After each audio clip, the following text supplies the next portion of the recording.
Olá, pessoal. Vamos começar mais uma aula, só que dessa vez agora sobre atrito. Eu sou o professor Anderson Knaip Duarte.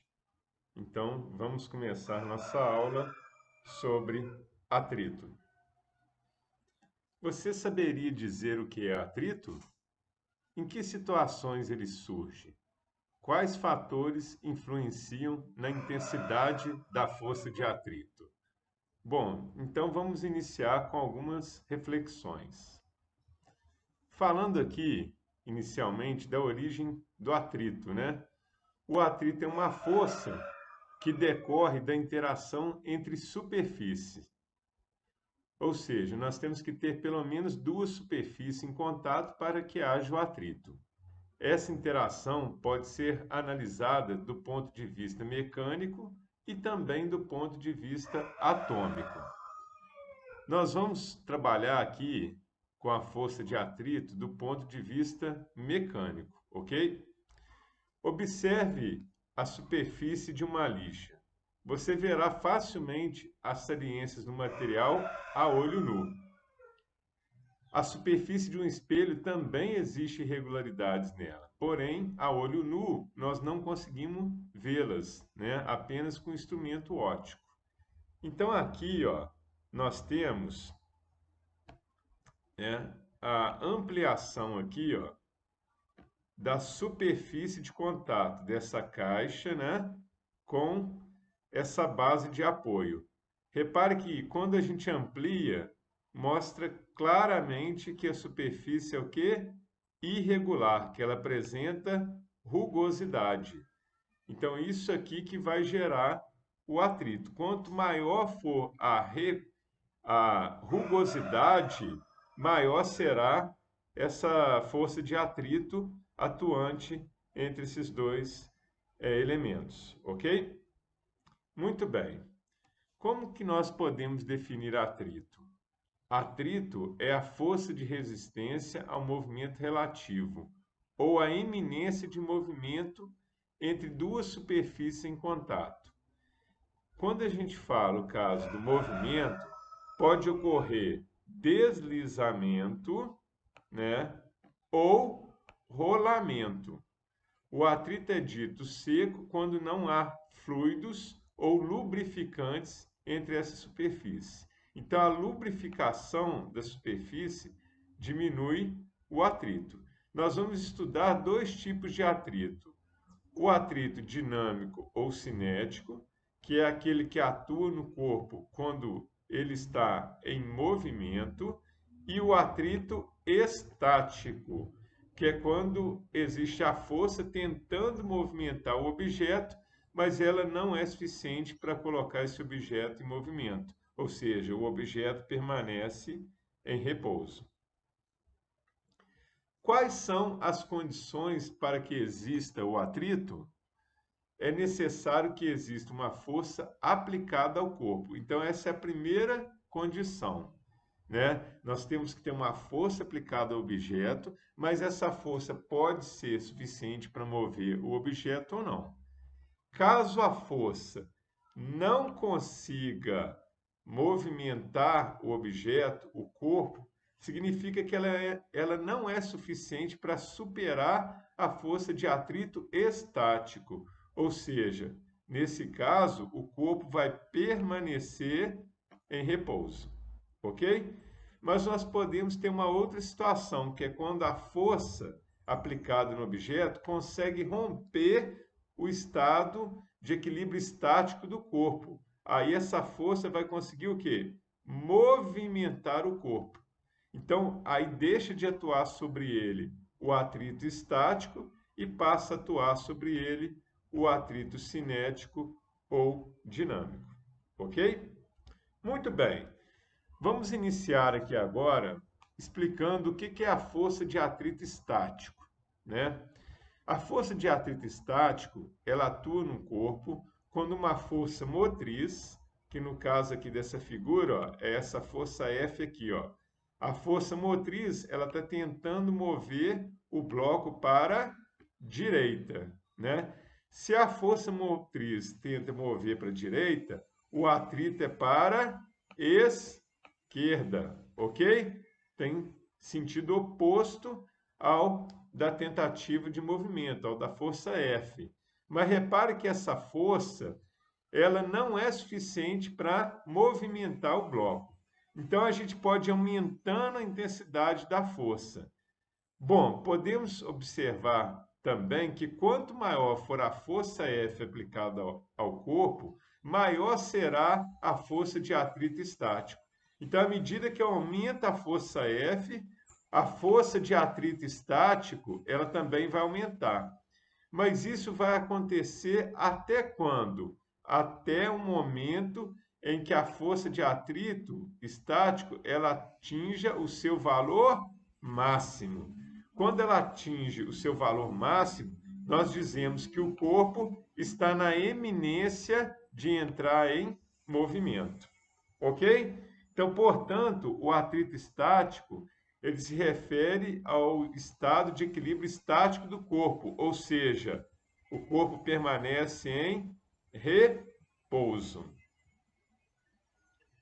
Muito bem, aqui ó, nós estamos representando uma caixa, né, de madeira, está sendo puxada por um rapaz aqui, ó. Então ele puxa para a direita e a força de atrito é para a esquerda. Na direção vertical, nós temos para baixo o peso, né? E para cima nós vamos ter a reação aqui, ó, que é a força normal, tá certo? Bom, reparem que o objeto não desloca na direção vertical. Então, a força normal, que vai atuar aqui, ó, para cima, né? A força N, que é a força normal, ela vai ser igual à força peso, ok? Bom, vamos nos ater agora às forças na direção da tentativa de movimento. Repare que ele começa com uma força menor, né? E a força de atrito tem a mesma intensidade, ó, porém em sentido oposto. Eu vou aumentando essa força, a força de atrito também vai aumentando, ó. E aqui eu tenho a representação do valor máximo da força de atrito, para essa força F aqui. Eu posso dizer então que o objeto está na iminência de entrar em movimento, tá certo? Então, quando o corpo está em equilíbrio estático, a força aplicada será sempre igual à força de atrito estático. Ok, pessoal? Tranquilo? Aqui, ó, nós temos nesse gráfico aqui embaixo, ó, a representação da força de atrito e da força F. Ó. Repare o seguinte, essa etapa do gráfico representa o estado de repouso. Então, à medida que eu vou aumentando aqui, ó, a intensidade da força, né, de atrito, significa que eu aumentei também o quê? A força F aqui embaixo. Ó. Eu vou aumentando a força F, aumenta a força de atrito na mesma proporção. Ou seja, essas duas forças serão iguais, tá certo? Até chegar nesse valor máximo aqui, ó, força de atrito estático máximo, esse ponto aqui, ó. Ou seja, qualquer força acima desse valor, o objeto vai entrar em movimento, ok? Bom, como que a gente faz para calcular a força de atrito estático, né? A força de atrito estático, ela vai ser dada pelo μ, que é essa letra grega aqui. O μ, ele representa o quê? O coeficiente de atrito. Esse coeficiente de atrito, ele depende do tipo de material, das superfícies que estão em contato. Quanto mais rugosa for a superfície, maior será esse coeficiente, maior será o atrito. E o N é a força normal. Lembrando que, como esse bloco ele não se desloca na direção vertical, essa força normal será igual à força peso, ok? E reparem que o bloco não se desloca, então a velocidade dele é zero. Essas duas forças aqui, ó, a força F e a força de atrito são iguais. Muito bem. E a força de atrito cinético ou dinâmico? Né? Essa força ela vai atuar no corpo quando a força F, que eu chamo de força motriz, né, aplicada no objeto, for suficiente para movimentá-lo. Neste caso, o corpo se deslocará com movimento sendo a sua velocidade constante. O que significa velocidade constante? Que a aceleração será nula. Aceleração nula. Ou então, numa outra situação, eu posso ter a velocidade variável. Quando ele deslocar com velocidade constante, que é a situação de equilíbrio dinâmico, a força resultante também será nula, ok? E quando ele tiver aceleração, significa que a força F será maior do que a força de atrito. Aí ele vai ter uma variação de sua velocidade. Ok, pessoal? Muito bem. O cálculo da força de atrito cinético ou dinâmico vai ser dado por... Então, aqui eu tenho a força de atrito, né? O coeficiente μ, tá certo? Que eu falei que depende do tipo da superfície de contato, né? Tipo de material que está em contato. E aqui nós temos a normal, que será igual ao peso. Lembrando que agora a gente vai usar o coeficiente de atrito cinético ou dinâmico. Não é mais o coeficiente de atrito estático. Beleza? Muito bem. Então nós temos aqui, ó, uma força aplicada ao bloco. Então eu tenho essa força F aqui, que vai tentar deslocar o bloco para a direita, né? E contrário, eu tenho a força de atrito. No caso, atrito cinético, porque esse bloco vai estar em movimento, uma vez que a velocidade dele é diferente de zero, ok? Então eu faço, aplicando, né, a segunda lei de Newton, eu faço aqui, ó, força resultante é igual a massa vezes aceleração. Mas quanto que vale essa força resultante?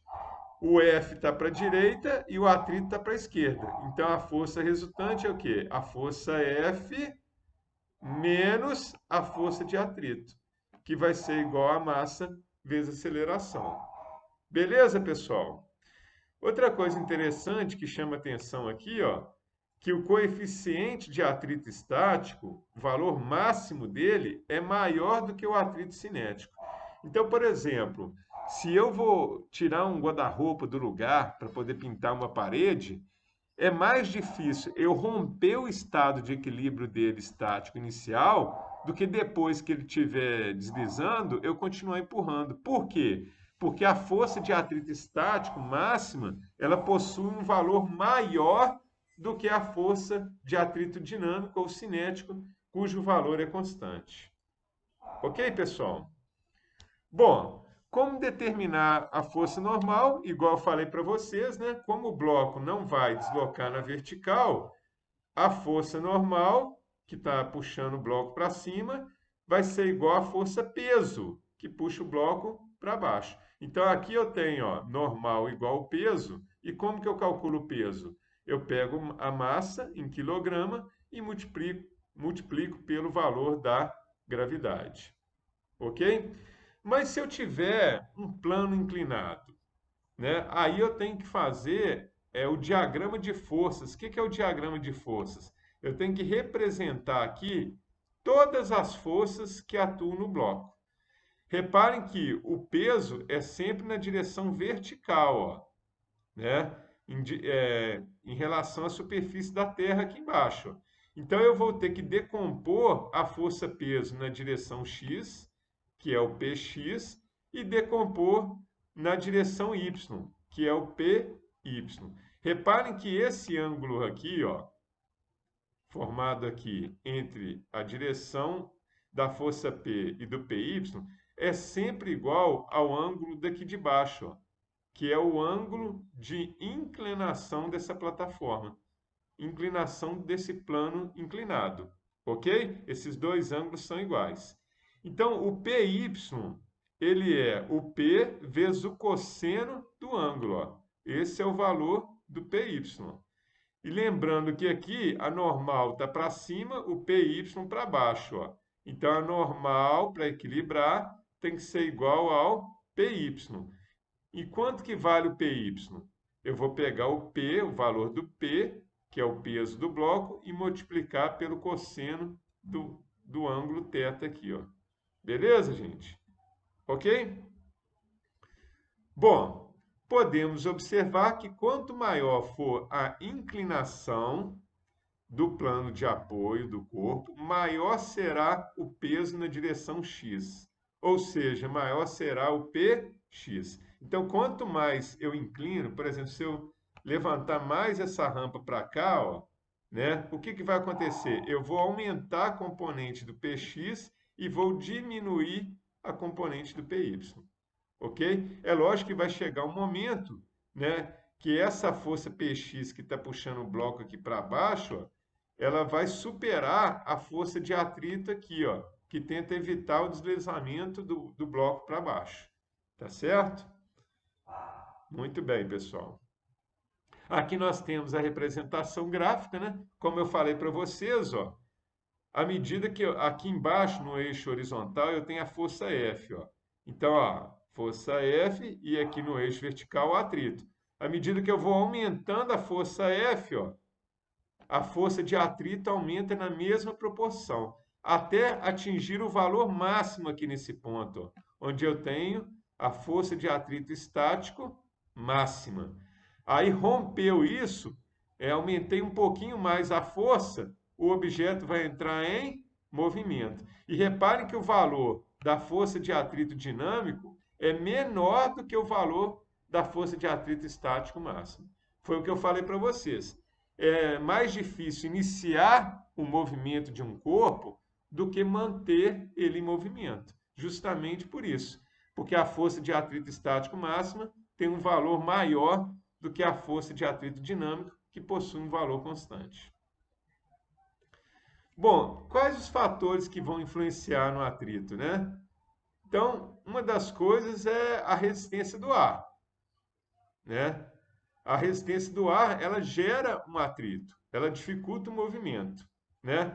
Outra coisa é o tipo de superfície que está em contato. Aqui eu tenho a madeira, ó, um bloco de madeira, né, sobre um vidro. Então eu tenho que ver quanto que vale o coeficiente de contato dessas duas superfícies aqui.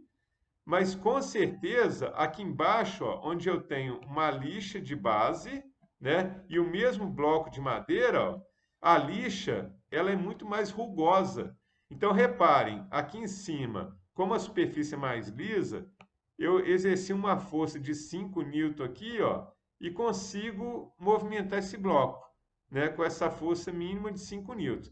Aqui numa superfície mais rugosa, então a força de atrito é maior. Então eu tive que aplicar uma força maior, uma força de 12 newtons, para que esse bloco pudesse entrar em movimento. Então a primeira coisa que a gente tem que levar em consideração são as superfícies que estão em contato, né?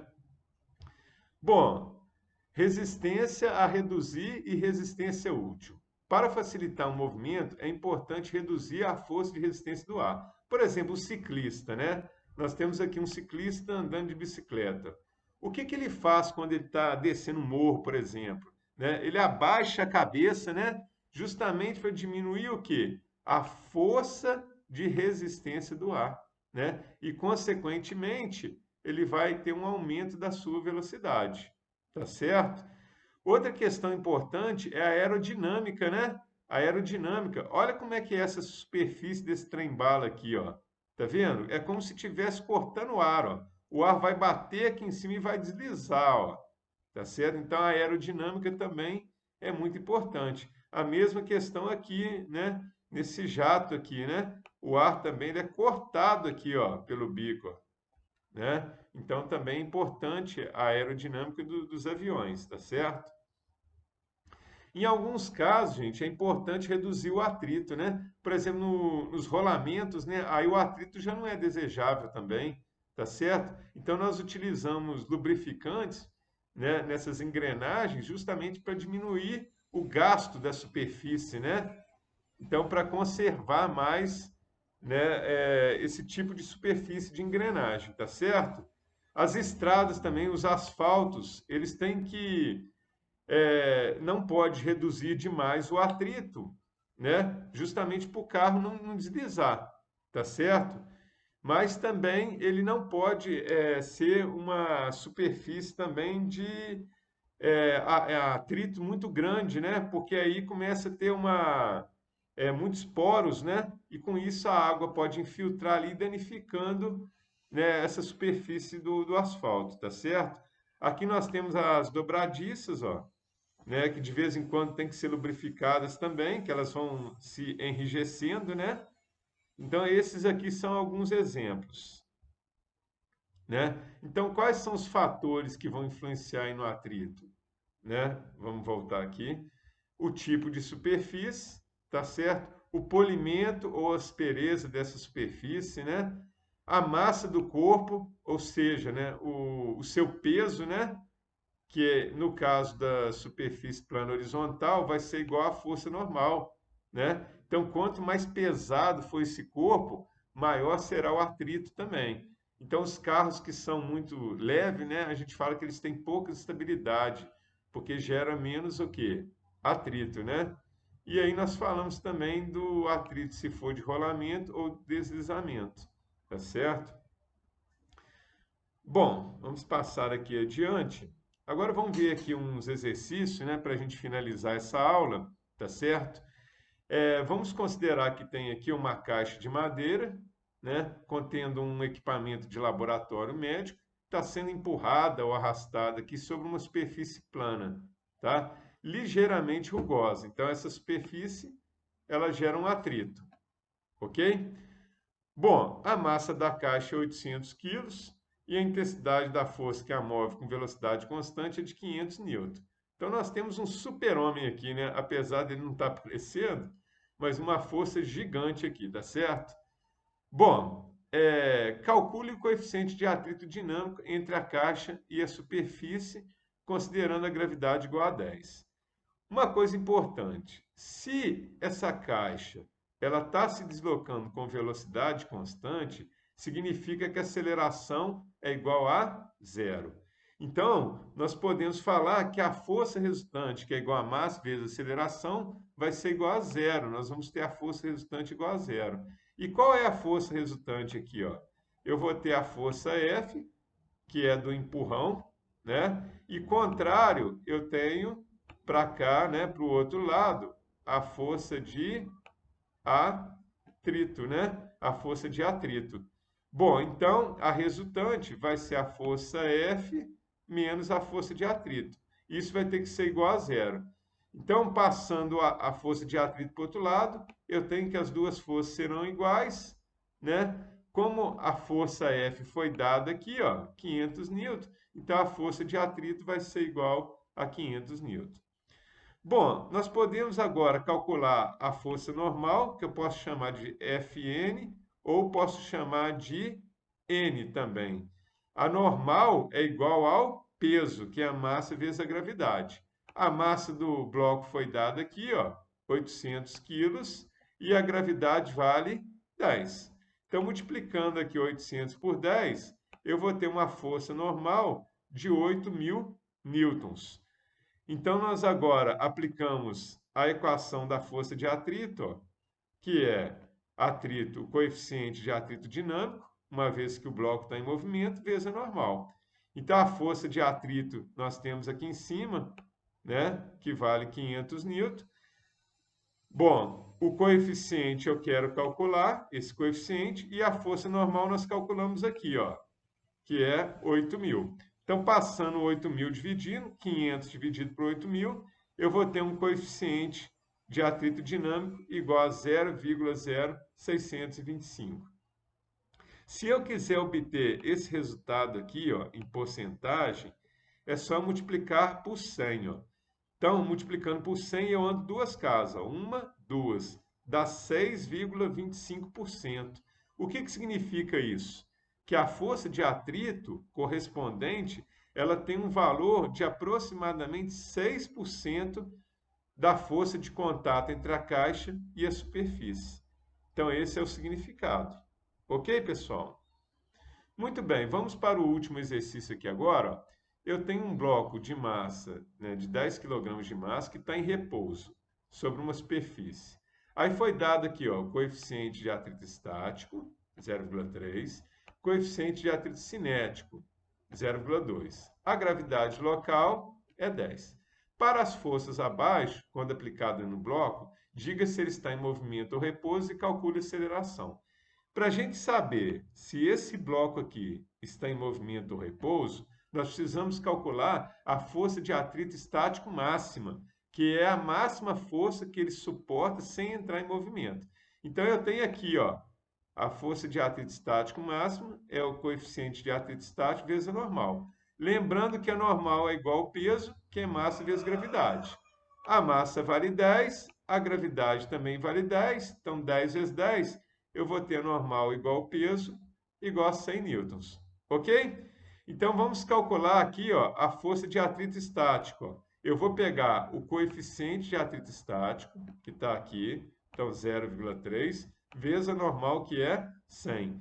Então, eu obtive aqui uma força de atrito estático, 30 newtons. Esse é o valor da força de atrito estático máxima.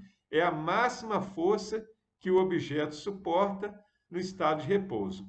Como na letra A aqui, ó, eu estou aplicando uma força de 20 newtons e a força de atrito máximo, estático máximo, é 30, aliás, eu estou aplicando uma força de 20, né? Então, essa força de 20, ela não vai ser suficiente para romper o estado de repouso, né, desse bloco, ok? Então, quanto que vale a força de atrito? Ela vai ser igual à força aplicada, que no caso aqui seria uma força de 20 newtons, tá certo? Muito bem, agora vamos calcular a letra B aqui, ó, se eu aplicar uma força de 40 newtons. Nós sabemos que essa força é maior do que a força de atrito estático máximo, que é 30. Então, nós já sabemos que o bloco vai entrar em movimento, tá certo? Então, vamos lá. Para calcular a força de atrito estático, aliás, a força de atrito dinâmico ou cinético, eu vou pegar o coeficiente de atrito cinético e multiplicar pela normal. Como nós vimos, né, foi dado o coeficiente de atrito cinético, que vale 0,2, vezes a força normal, que vale 100. Então, eu vou ter uma força de atrito cinético ou dinâmico igual a 20. Ok? Para calcular a aceleração, nós vamos aplicar a segunda lei de Newton. Qual que é a segunda lei de Newton? Força resultante é massa vezes aceleração, ok? Se nós olharmos aqui na figura, ó, a força F está para a direita e a força de atrito cinético para a esquerda. Então, a força resultante é F menos a força de atrito, ok? Então, a força F, ela vale 40 e a força de atrito vale 20. A massa do bloco é 10 quilos, então substituir os valores aqui na equação. 40 menos 20 vai dar 20, ok? Então, o 10 que está multiplicando a aceleração, eu vou passar dividindo. Então, esse bloco ele vai adquirir uma aceleração de 2 metros por segundo ao quadrado. Ok, pessoal? Então, espero que vocês tenham gostado bastante dessa aula, né? E até a próxima. Um grande abraço para todos.